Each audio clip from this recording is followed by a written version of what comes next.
Okay, so welcome back. So in this video, we will be talking about relative extrema. So pag sinabi natin relative extrema, basically we are just defining yung ating function kung saan ginagamitan natin ng terms like relative maximum, relative minimum, and relative extremum. Okay?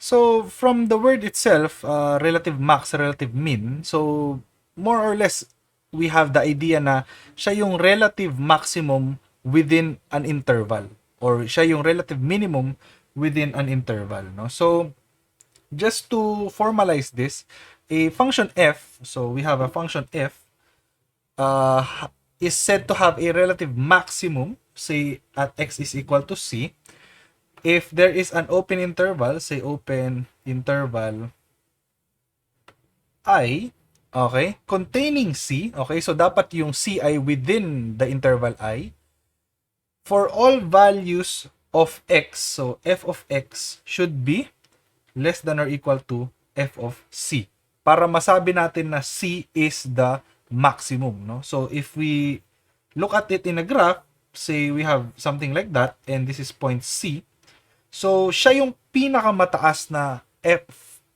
na y value within that range. Okay, so interval natin is I, so let's say this A and B, and that is the open interval I.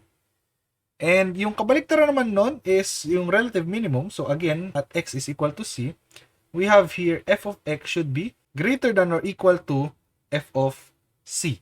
Okay, so if say we have again a graph and say we have here ganyan, di ba? So this point C is yung pinakamababang y value within that interval A and B. So let's say this is A and this is B, and yun yung ating interval I. Okay?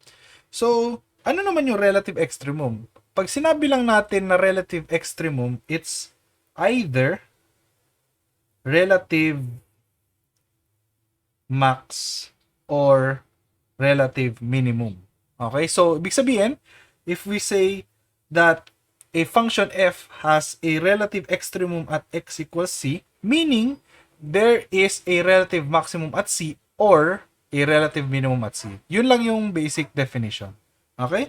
So again, pag sinabi natin relative extrema is just relative max, relative min, and relative extremum, no? So this is just our way to define yung ating function behavior.